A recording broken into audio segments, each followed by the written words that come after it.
প্রথম হচ্ছে এটার উপরে আমি যে ফরম্যাটিং গুলো করব তার মধ্যে দেখবেন যে কি কি ক্লিয়ার হয়, ঠিক আছে।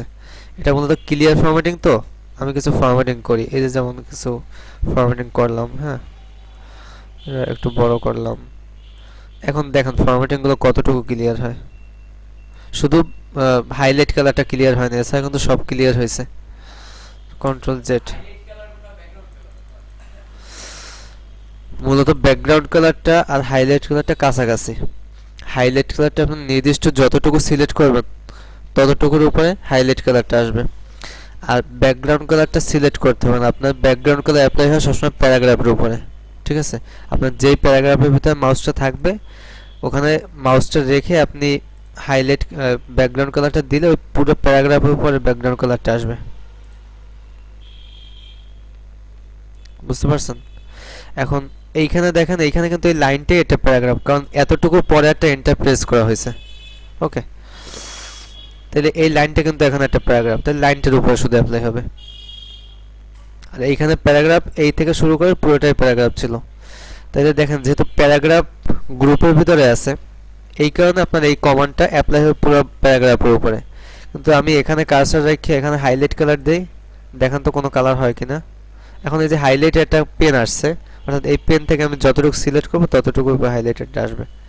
তার মানে হাইলাইট জিনিসটা আপনার সবসময় কি নির্দিষ্ট যতটুকু সিলেক্ট করবো ততটুকুর উপরে হাইলাইট হবে, ঠিক আছে। নির্দিষ্টটা লেখা জাস্ট সুন্দরভাবে দেখানোর জন্য। আর ব্যাকগ্রাউন্ড কালারটা জিনিসটাই ভিন্ন, এটা হচ্ছে আপনার একটা নির্দিষ্ট প্যারাগ্রাফের ব্যাকগ্রাউন্ডে কালার থাকবে, ঠিক আছে। হ্যাঁ, ইমেলটা আচ্ছা হাইলাইট এখানে আর একটু দেখবো। এই দেখেন হাইলাইটে আর একটা ভিন্নতা দেখেন, এখানে কিন্তু আমাদের প্যারাগ্রাফ স্পেসিং ছিল একটা, যে কারণে এইখানে যে ব্যাকগ্রাউন্ড কালারটা যে আমরা করছি, ব্যাকগ্রাউন্ড কালার আমি অন্যটা কালার দেই, এই কালারটা দেই, সহ একসাথে আসছে। পুরো প্যারাগ্রাফ বলতে যতটুকু বুঝছে পুরোটার উপরে কিন্তু কালার দিছে। আর এখানে শুধু যতটুকু সিলেক্ট, এখানে প্যারাগ্রাফ স্পেসিং কোনো স্পেসিং এখানে দেবে না, লাইন স্পেসিংও দেবে না। এখানে এই লাইনটা আর পরের লাইনটা আমি একটু ইয়ে করি, দেখেন কোনো স্পেসিং কিন্তু নেয় না। বুঝতে পারছি, যতটুকু সিলেক্ট করবো ততটুকু উপরে আসছে। ওকে, আর কি বলছিলাম, এখানে শর্টিংটাকে শেষ করি, ঠিক আছে। শর্টিং এর কাজ থেকে শর্টিং এর কাজ হচ্ছে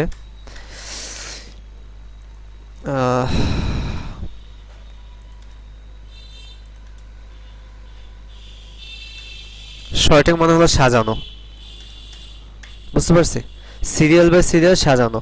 এখন ডিকশনারিতে আমাদের প্রথম অক্ষরটা কি থাকে, এ থাকে, তারপর আস্তে আস্তে বি সি এরকম আসে, তাহলে এইটাকে মূলত শর্টিং বলা হয়। তো আমাদের এখানে দেখেন সবচেয়ে ছোট প্রথম দিকে বর্ণ কোনটা, এল, এল না, এখানে তো এল দিয়ে শুরু, লেবার, লেবার লাগতে এল লাগছে না, তাহলে এল দিয়ে শুরু। তো আমরা যদি এইটা সিরিয়াল বাই সিরিয়াল সাজাইতে চাই তখন কি আসবে, লেবারটা প্রথমে আসার কথা। বুঝতে পারছি, যেমন আমাদের এখানে তিনজনের নাম, আপনার নাম হচ্ছে নেহাল, আমার নাম সাকিব, ভাইয়ের নাম হচ্ছে তরুণ। তাহলে এর মধ্যে যদি উপরে আসে, কার নামটা উপরে আসে, প্রথম কোন বর্ণটা আসে, এ থেকে জেড পর্যন্ত যদি আমরা সাজাই প্রথম কোনটা আসে, এন, প্রথমে এন আসে, তাহলে প্রথমে নেহাল আসবে, তারপরে আমার নাম আসবে সাকিব, তারপরে আপনার নাম তরুণ আসবে।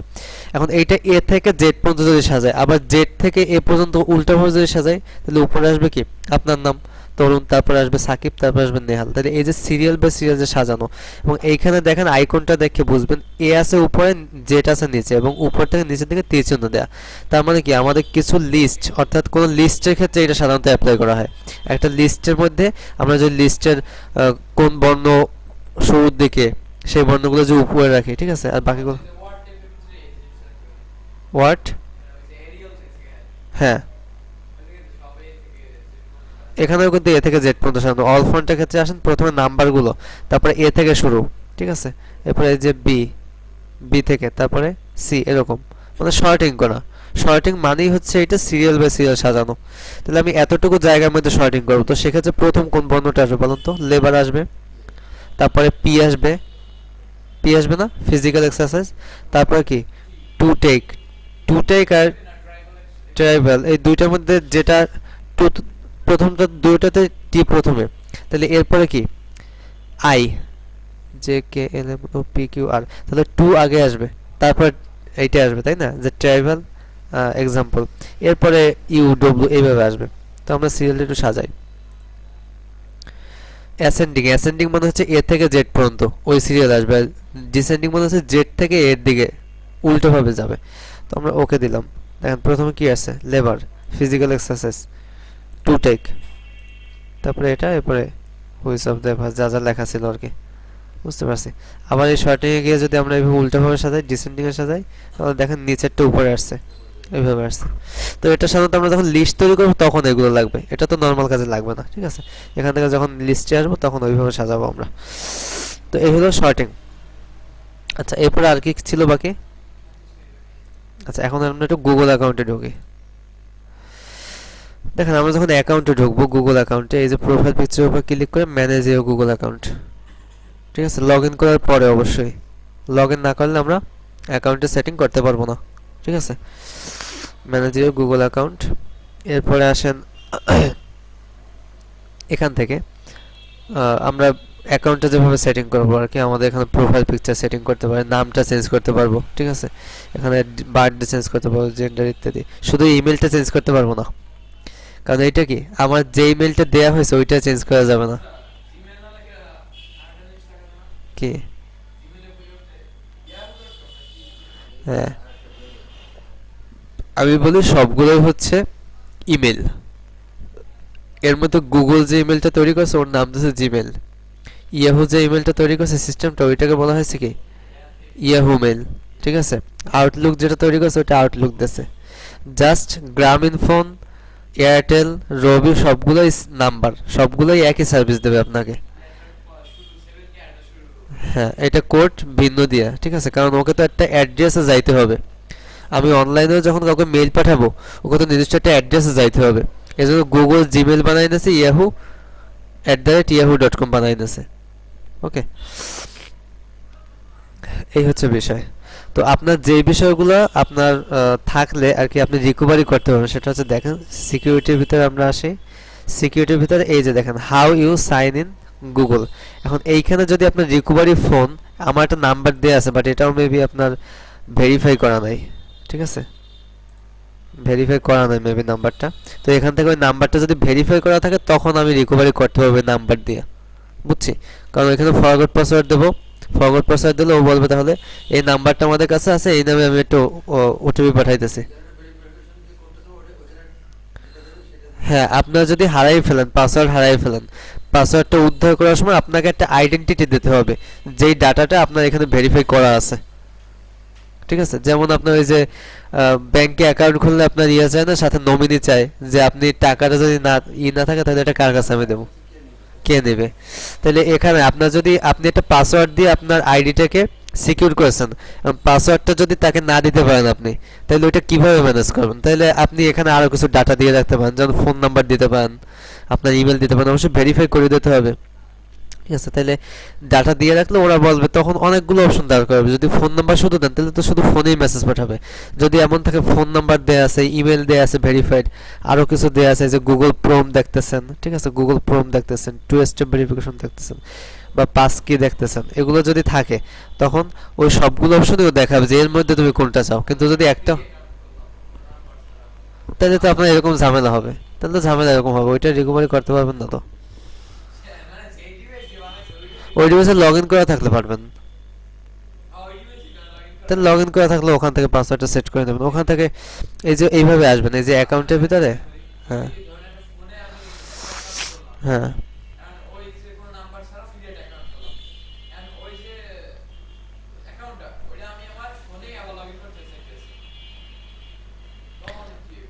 পাসওয়ার্ড দিতে হবে। পাসওয়ার্ড ভুলে গেলে এক জায়গায় লগ ইন করা থাকতে হবে। হ্যাঁ,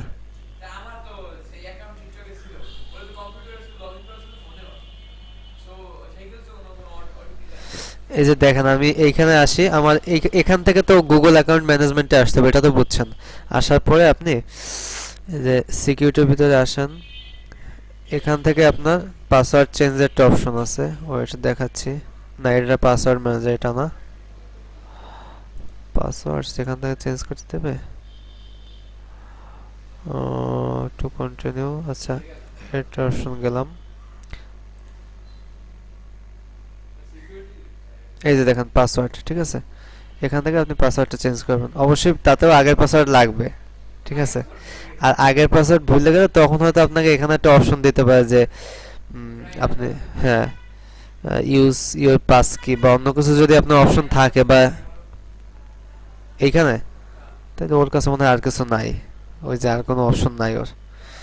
সেক্ষেত্রে ইউজ ইউর ফিঙ্গারপ্রিন্ট ফেস, সেক্ষেত্রে আপনি যদি ফোনে থাকে লগ ইন করা, তখন একটা অপশন থাকবে যে তাইলে আপনি স্ক্রিনটা করেন, মানে ফিঙ্গারপ্রিন্ট দেন, বা সেটা যদি আপনি ওই ফোনের সাথে থাকেন, ওই ফোন দিয়ে যদি কন্টিনিউ করেন, তখন হয়তো কিছু অপশন ওরা দেবে। মানে ওদের কাছে যদি কোনো অপশন খোলা থাকে সেটাও আপনাকে দিবে, বুঝতে পারছেন? কিন্তু সেই অপশনটা খোলা রাখতে হবে আপনাকে। ওকে, তাহলে এই সব জায়গা থেকে এসে আপনি, হ্যাঁ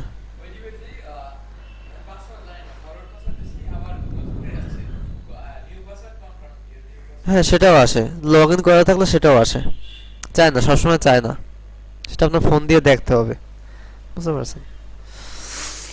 ও যদি বুঝতে পারে যে না এটা আপনি নিজে, তাইলে ও আপনার কাছে চাবে না, ঠিক আছে? এই, তাহলে এভাবে হচ্ছে আপনি ফোন থেকে ট্রাই করেন, আপনার ফোনটা থেকে ট্রাই করে দেখেন যে পারতেছেন কিনা। আর না পারলে একটা অ্যাকাউন্ট তৈরি করে নেন। ওকে,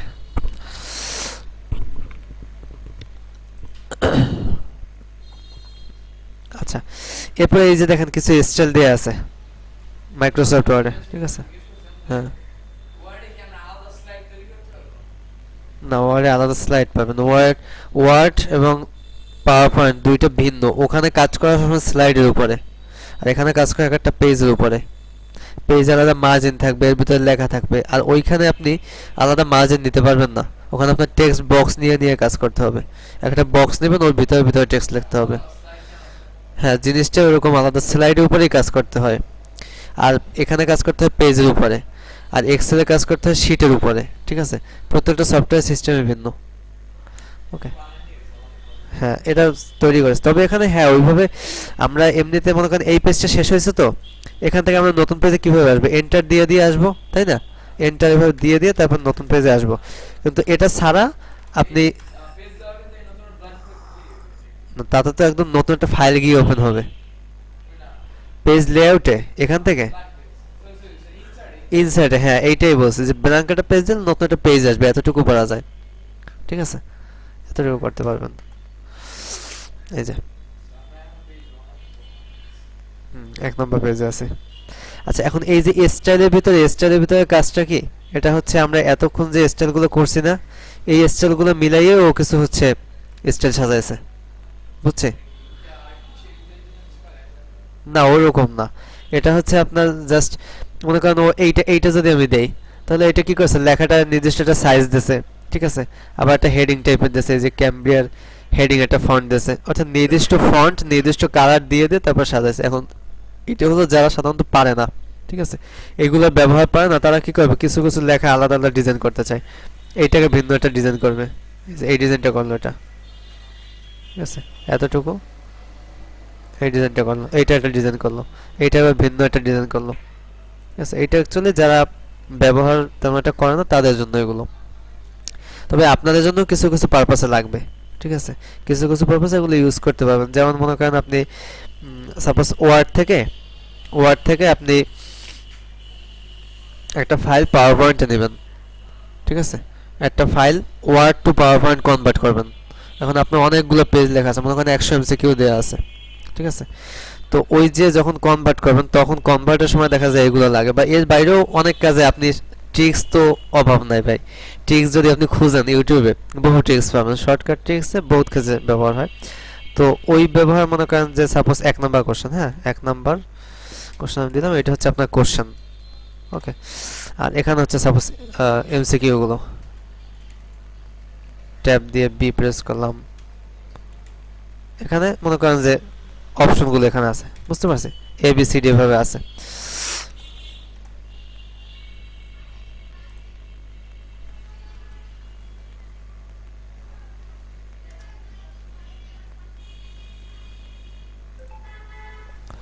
দুই আসবে না, এখন দেখেন এভাবে আছে মনে করেন। তখন আমরা কি করব, যখন ওয়ার্ড থেকে আমরা পাওয়ার পয়েন্টে কনভার্ট করতে চাই, মনে করেন লেখা আছে, আমরা এখন ওইটা দিয়ে কি করব, ক্লাস নেব, অনলাইনে ক্লাস নেব সাপোজ, তখন আমাদের কি করতে হবে, পাওয়ার পয়েন্টে নিতে হবে। তো এই ক্ষেত্রে এভাবে মনে করেন এতটুকু সিলেক্ট করব, অর্থাৎ যেগুলো আমাদের পাওয়ার পয়েন্টে, তো আপনি জানেন একটা টাইটেল থাকে একটা সাবটাইটেল থাকে, তো টাইটেলগুলো সব কন্ট্রোল এ দিয়ে হেডিং 2 দেওয়া যায়, আর টাইটেলগুলো হেডিং 1 দেব, হেডিং 1 দিলাম টাইটেলগুলো, ঠিক আছে। না এখান তো কালার আমাদের চেঞ্জ করার অপশন নাই। হেডিং এইটা না, এটা তো এই যে দেখেন এখানে হেডিং 1 2 লেখা আছে, হেডিং 1 2 3 4, এই হেডিংগুলোর মানে কি জানেন, আপনারা যখন এইচটিএমএল করছেন, আপনি এইচটিএমএল করছেন বা প্রোগ্রাম যখন করা হয় তখন এরকম আলাদা হেডিং থাকে, আপনার ওয়েবসাইটে যখন লেখা হয় কোনো কিছু তখন হেডিং আকারে লেখা হয়, যে কোনো ওয়েবসাইটের প্রথম যে বড় করে যেটা লেখা থাকে ওইটা সাধারণত হেডিং হয়, হ্যাঁ। আর ভিতরে হচ্ছে আবার বডি টেক্সট এরকম হয়, মনে করেন আমরা একটা নয়া দিগন্ত, নয়া দিগন্ত, ঠিক আছে।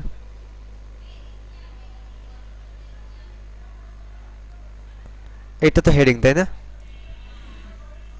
এইটা দেখেন এইটা হচ্ছে একটা হেডিং, আর এগুলো হলো বডি, এগুলো বডি। তো ওয়েবসাইটের ভিতরে এভাবে হেডিং আকারে লেখা হয়, যে হেডিং 1 হেডিং 2, হেডিং 1টা একটু বড় হয় সাইজে, 2 একটু ছোট হয়, আরো ছোট হয়, এরকম 6টা হেডিং থাকে, বুঝতে পারছি। তো এভাবে আমাদের আলাদা হেডিং সাজাইতে হবে, এটা জাস্ট আমি এইটা একটু ব্যবহার দেখাইলাম, বুঝতে পারছি। তো এটা আমরা কিভাবে নিতে পারি আমি আপনাদের সামনে একটু নিয়ে দেখাই। Command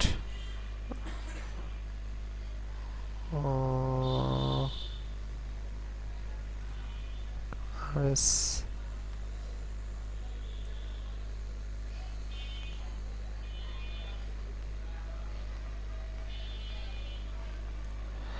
send to Microsoft PowerPoint, okay.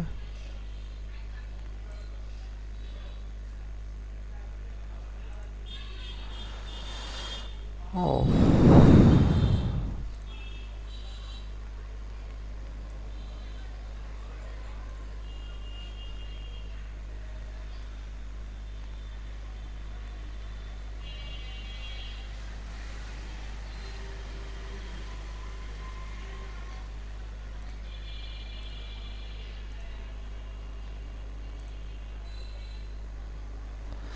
দেখেন কিছু বুঝলেন, এই যে আমাদের এইটা কি টাইটেল না, এটা তো সাবটাইটেল, তার মানে আমরা যখন ওখান থেকে ওয়ার্ড থেকে কোনো কিছু কনভার্ট করব তখন আমরা এইটাকে যদি হেডিং 1 দিই, অর্থাৎ যেটা টাইটেলে থাকবে, পাওয়ার পয়েন্টে আসেন দেখেন এটা কি ছিল টাইটেলে, আর এটা সাবটাইটেলে। আমি আরো একটু ইজি ভাবে বুঝাই, দেখেন এটা হচ্ছে কোশ্চেন 1, কোশ্চেন 1, ঠিক আছে।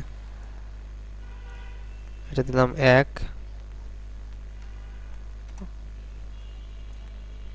এটা 2, 3, এভাবে। এটা মনে করেন কোশ্চেন 2 পার্টটা, চল সি চল ভি, এটা 2 নাম্বার কোশ্চেন, 2 নাম্বার কোশ্চেন, ওকে। চল সি চল ভি, ওকে এ বি দিয়ে দিলাম, এ বি দেব না, কোশ্চেন 1 2 থাকুক, ঠিক আছে, 1 2 থাকুক। কন্ট্রোল সি, মনে করেন 3 number question, serial by serial যেইটাকে আপনি হেডিং 1 দেবেন ওইটা আপনার টাইটেলে আসবে পাওয়ার পয়েন্টে প্রত্যেকটা স্লাইডে, আর যেইটাকে হেডিং 2 দেবেন ওইটা স্লাইডে কি আসবে, ভিতরে বডির মধ্যে আসবে। এখন আমি এইটাকে পাওয়ার পয়েন্টে নেই, দেখেন কি হচ্ছে, 1 নাম্বার কোশ্চেন, 1 নাম্বারের সাথে যে 1 2 3 ছিল ওইটা, এইটা হেডিং আসছে, এইটা মানে এইটা টাইটেল আসছে, এটা সাবটাইটেল, আবার 2 নাম্বার স্লাইডে এটা টাইটেল, এটা সাবটাইটেল, ঠিক আছে। হ্যাঁ, তাহলে ওইটা হচ্ছে আপনি পাওয়ার পয়েন্টে তো আমরা জানি যে একটা টাইটেল থাকে একটা সাবটাইটেল থাকে, তাহলে আপনি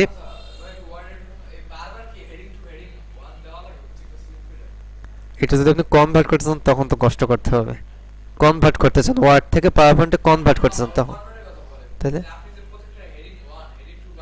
হ্যাঁ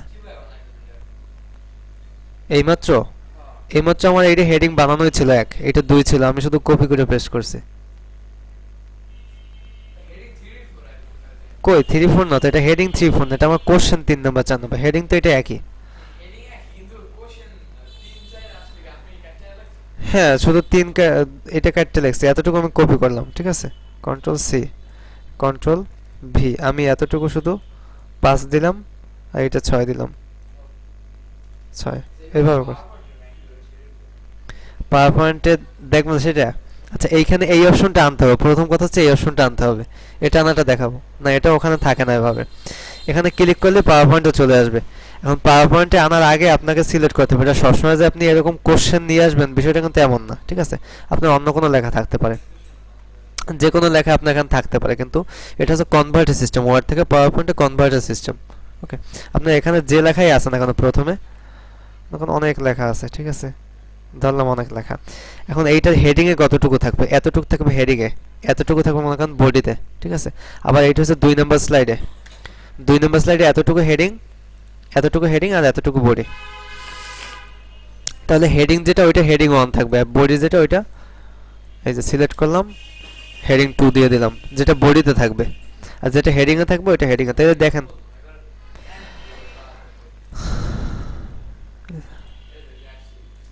ঠিক আছে, এটাই আসলো। এখন আমি ওই অপশনটা আপনাকে দেখাইতেছি, এটা আসবে আমাদের এই যে এই অপশনটা অ্যারো চিহ্ন, এটাকে বলা হয় কাস্টমাইজ কুইক অ্যাক্সেস টুলবার। মানে এই কমান্ডগুলো সবই আপনার ভিতরে আছে, কিন্তু আমরা এইখানে এই কমান্ডগুলো, যেমন সেভ, এই কমান্ডটা কিন্তু ফাইলের ভিতরে আছে না, কিন্তু আমরা মনে করেন বারবার যখন সেভ করব, 2 লাইন লেখা সেভ করব, তখন কি এইখানে একটা ক্লিক করলেই হলো। এই জন্য এইখানে কমান্ডটা আইনে রাখা হয়েছে, বুঝতে পারছি। এই যে আনডু, রিডু এগুলোও সেম। তো এইটার মতো আমরা এই অপশনটা এখান থেকে দিয়ে আসতে পারি। কীভাবে আনতে পারি, এখান থেকে মোর কমান্ডে ঢুকে পপুলার কমান্ডগুলো এখানে আছে। এখন আমরা যেটা ব্যবহার করবো এটা তো পপুলার না, ঠিক আছে, এটা অল কমান্ডের মধ্যে পাবো। এখান থেকে অল কমান্ড সিলেক্ট করব, খুঁজে বের করতে হবে যে আমাদের সে কাঙ্ক্ষিত কমান্ড কোথায়। এটা হ্যাঁ, সেন্ড টু এক্সেল, দেখেন সেন্ড টু এক্সেল থেকে খুঁজে বের করতে হবে। সেন্ড টু এক্সেল অপশনটা কি আছে? সেন্ড টু পাওয়ার পয়েন্ট আছে, হ্যাঁ, এক্সেল অপশন নাই এখানে, আমি ব্যবহারও করি না এরকম, বুঝতে পারছি। আচ্ছা এই যে পাওয়ার পয়েন্ট, এখান থেকে জাস্ট অ্যাড করে নিতে হবে। এখন তো আমার অ্যাড করাই আছে অলরেডি, বুঝছি, এটাকে আমি রিমুভ করে দিলাম। তাহলে এইভাবে কী করতে হবে, এটা সিলেক্ট করে এখানে অ্যাড করে নিতে হবে, এই যে অ্যাড দিয়ে ওকে। এখন আপনি এখান থেকে কোনটা, হ্যাঁ সেটা তো হ্যাঁ কপি করে নিয়ে ওইখানে পেস্ট করলে হয়ে যাবে, কিন্তু এই কাজটা কখন লাগবে, এটা লাগবে মনে করেন আপনার লম্বা একটা ডকুমেন্ট আছে 100 পেজ। এখন এই পেজের মধ্যে পুরোটা তো আপনার একটা ইস্যু আসবে না, তাই না? এই জন্য প্রত্যেকটা স্লাইডে আপনি প্রথম যতটুকু হেডিং 1 দিবেন ওইটা 1 নম্বর স্লাইডে হেডিংয়ে যাবে, টাইটেলে যাবে। আবার হেডিং 2 যেটা দেবেন প্রথম স্লাইডে বডিতে যাবে, পরে আবার যেটা হেডিং 1 দেবেন ওইটা 2 নম্বর স্লাইডে হেডিংয়ে টাইটেলে আসবে। এরকম করে করে অটোমেটিক ভাগ হয়ে যাবে, বুঝতে পারছি। এগুলো এমনি তো ওরকম একটা ব্যবহার নাই, দরকারও হয় না, বুঝছেন। তো আমরা নর্মালি যখন লিখবো অবশ্যই নর্মালে রাখবো, যে নর্মাল অপশনটা, ঠিক আছে, নর্মাল অপশনে রেখে তারপর আমরা কাজ করব। এর মধ্যে আরো অনেকগুলো স্টাইল আছে, আপনার এগুলো স্টাইল লাগে না, যদি ইচ্ছে থাকে এটা একটু ঘাটাঘাটি করবেন, ঠিক আছে। আচ্ছা এই যে স্টাইলের মধ্যে আপনি সেট ঠিক করতে পারবেন, কালারগুলো ঠিক করে দিতে পারবেন, ফন্ট, এই যে এখান থেকে। এখন আসি আমরা যে এখানে কি এডিটিং অপশন, এডিটিং এর মধ্যে আসি। হ্যাঁ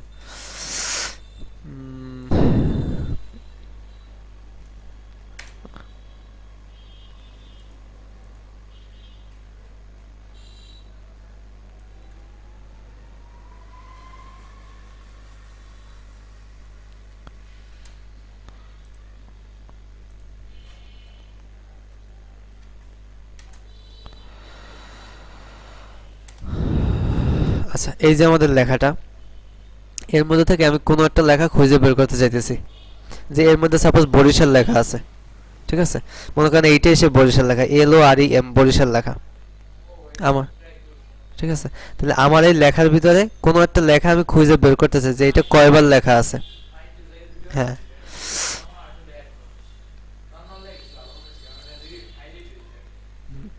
আচ্ছা তাহলে এখান থেকে হচ্ছে দেখেন আমরা এই লেখাটা সিলেক্ট করবো যে কতটুকু এরিয়ার মধ্যে আমরা কি করতে চাই, ফাইন্ড করতে চাই। এবার ফাইন্ড অপশনে ক্লিক করব, দেখেন এখানে কিন্তু আমাদের লেখা আসছে, তাই না? এখানে আমরা লিখে দেবো যে আমরা কোনটা খুঁজতে চাই, LOREM লরাম, এটা খুঁজতে চাই। ও কিন্তু বের করে দিচ্ছে 8 ম্যাচেস এবং প্রত্যেকটা জায়গায় কোথায় কোথায় ম্যাচ করছে আমাদের দেখাই দিতেছে, ঠিক আছে? তার মানে আমরা যদি কোনো শব্দ খুঁজে বের করতে চাই তখন আমরা কি করব, ফাইন্ডে যাব। ওকে, আবার মনে করেন আপনি, আমার তো 8টা জায়গায় ম্যাচ করছে, তাই না? এখন এই জায়গাটায় মনে করেন যে আমি অন্য একটা কিছু দিয়ে আমাদের মনে করেন এই লরাম লেখাটা ভুল আছে, LOREM লেখা আছে, ঠিক আছে? ওখানে ধরলাম যে LOREEM হবে। হ্যাঁ, তখন এই ভুল আমরা কিভাবে সংশোধন করব? তখন আমরা রিপ্লেস অপশনে যাব। ওকে, রিপ্লেসে ক্লিক করব। এরপরে ওখানে বলতে হবে লরাম ফাইন্ড হোয়াট, কি খুঁজতেছি, LOREM খুঁজতেছি, রিপ্লেস উইথ মানে কাকে দিয়ে রিপ্লেস করব, LOREM এবং সে এলটা মনে করেন যে বড় হাতের হবে, ঠিক আছে? রিপ্লেস অল, ঠিক আছে? 8 ম্যাচেস, 8টা জায়গায় এটা পাইছে, ঠিক আছে? দেখেন সে 8 জায়গায় এখানে আসছে কিনা।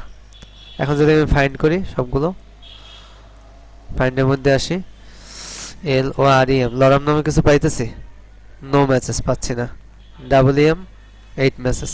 তার মানে ওই যে 8টা, ওই 8টা কিন্তু এখানে কি হয়ে গেছে, চেঞ্জ হয়ে গেছে। বুঝছি, এটা শুধু ইংলিশে না, আপনি বাংলায় চেঞ্জ করতে পারবেন।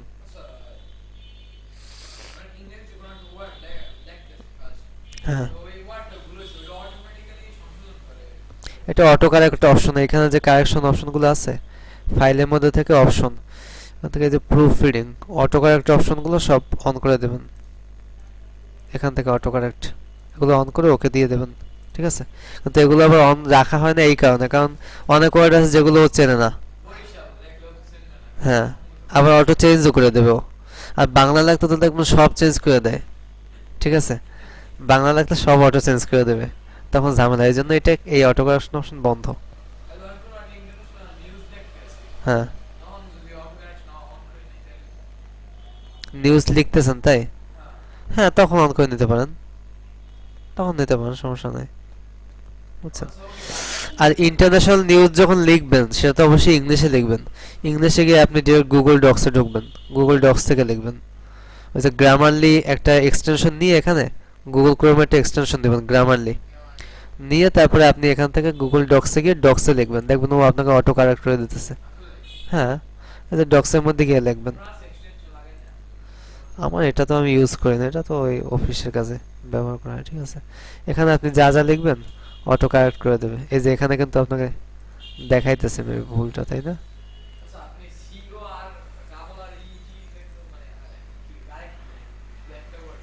যে ইগনোর, এখানে ইগনোর করছি পরে কিন্তু ওই অপশন আসছে, তাই না?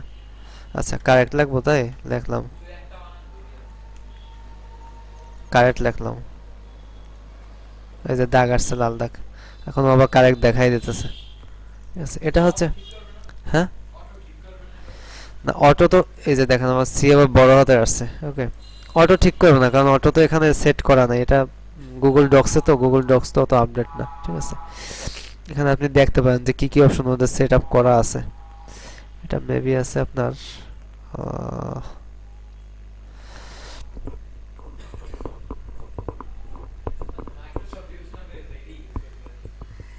হ্যাঁ, এমনিতে টুকটাক নোটের ক্ষেত্রে আপনি এইটাই ইউজ করতে পারেন, বা কোনো কাজের ক্ষেত্রে এই যে স্পেলিং এন্ড গ্রামার চেক, এখান থেকে আপনি আসবেন, এটার ভিতরে আইসা তারপরে দেখবেন কি কি আছে, ঠিক আছে? স্পেলিং গ্রামার ভিতর থেকে, হ্যাঁ, ওইটা অ্যাড করে দিতে পারবেন। আর আমার মনে হয় গ্রামারলি ইউজ করে আরো ভালো হবে, বুঝছেন? এই যে, তাহলে এতটুকু তো পারলাম, তাই না? হোম ট্যাবের ভিতরে আমি এখান থেকে কোশ্চেন করব কালকে, ঠিক আছে? কালকে এখান থেকে কোশ্চেন করবো যে কোনটার কাজ কি, কাজ কি বলতে ওইভাবে জিজ্ঞাসা করবো না যে আমি এই কাজটা করবো, আমি এই প্রবলেমে পড়ছি, এখন আমি এটা কিভাবে সলিউশন করব, ঠিক আছে? অবশ্যই এটার মধ্যে থেকে করব। তো আজকে কি আর পড়বো, ইনসার্ট থেকে শুরু করবো না কালকে, না? কালকে আমাদের টার্গেট থাকবে ইনসার্টটা পুরো কমপ্লিট করা, যদি পেজ লেআউটটা পারি সেটাও করব, ইনসার্ট এবং পেজ লেআউট যতটুকু পারি, ঠিক আছে? ইনসার্টের সব কাজ পারেন আপনি? হ্যাঁ, পারেন? টেবিল ঠিকভাবে নিতে পারেন?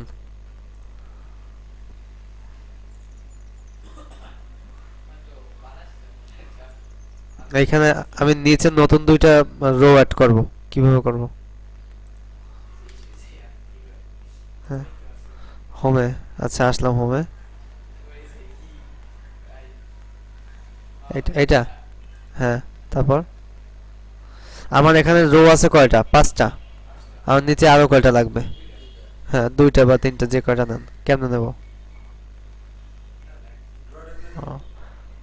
ড্র টেবিলে। আচ্ছা, গেলাম। ড্র টেবিল কোথায় আছে? এইখানে হোমে যাওয়ার পরে ড্র টেবিল, এইটা এইটা। এছাড়া কই? এই ড্র টেবিল এইটা।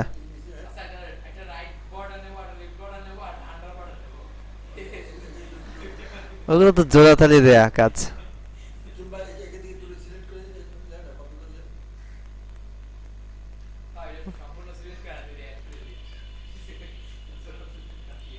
হ্যাঁ,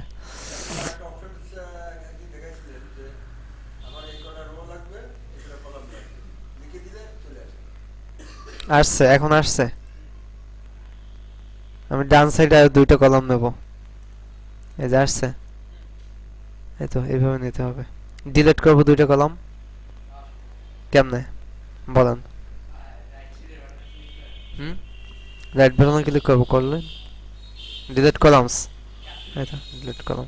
আচ্ছা, আমি ডিলিট করব না, আমি ভিতরের লেখাগুলো শুধু মুছবো। এখানে লেখা মুছবো, আমার টেবিল ঠিক থাকতে হবে। শুধু ভিতরের লেখা মুছবো। ব্যাক স্পেস, তা তো টেবিলে মুছে গেল লেখাগুলো।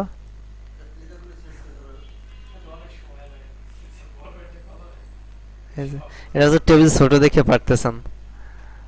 এখন এখান থেকে ব্যাক স্পেস দিয়ে ডিলিট দিলাম, তাও তো হয় না, সব একটা ডিলিট হয়েছে। তাহলে এটা হচ্ছে পুরো টেবিলটা সিলেক্ট করে ফেলবেন। তারপর ডিলিট বাটন প্রেস করবেন, এন্টারের পাশে যে ডিলিট বাটন। ডিলিট ভিতরে সবকিছু মুছে যাবে।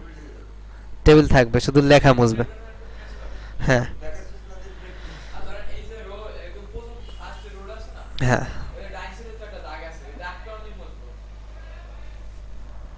এইখানে এই এই দাগটা মুছবেন। হ্যাঁ, এইটা এইটা মুছবেন। শুধু এটা মুছতে গেলে তো আপনি এইখান থেকে ইরেজার দিয়ে মুছতে পারেন। এই যে ইরেজার দিয়ে ক্লিক করে মুছে যাবে। টেবিল নিয়ে আরো অ্যাডভান্স কাজ আছে, এই যে লেআউটের ভিতরে অনেকগুলো কাজ আছে। ঠিক আছে, আপনি হ্যাঁ, তাইলে মনে করেন এখানে আবার এই টেবিলটাকে আমি এইখান দিয়ে টেবিলটাকে 2টা ভাগে ভাগ করব। টেবিলটাই 2টা ভাগে ভাগ হয়ে যাবে। হ্যাঁ, স্প্লিট কোথা দিয়ে করব? এই যে দেখেন, টেবিলটা 2 ভাগে ভাগ হয়ে গেছে। একটা টেবিল ছিল না? হ্যাঁ, এই যে এখান থেকে দেখেন, এখানে 3টারও উপরে থাকবে, আর নিচে কয়টা থাকবে? 5টা। 5টা। এখান থেকে দেখ, এইটা সহ 5টা থাকবে। এটা সহ থাকবে না? 4টা 4টা করে দেবেন, দেন। তাহলে এইখানে উপরে 4টা, নিচে 4টা। এইখান থেকে আপনার স্প্লিট হয়ে যাবে, স্প্লিট টেবিল। ঠিক আছে, আবার এই সেল আপনার 2টা ভাগে ভাগ হয়ে যাবে। এখান থেকে স্প্লিট সেল, 2টা ভাগে ভাগ হয়ে গেছে সেলটা। ঠিক আছে, এখন টেবিলে আর অনেকগুলো কাজ আছে, দেখবো আমরা আস্তে আস্তে।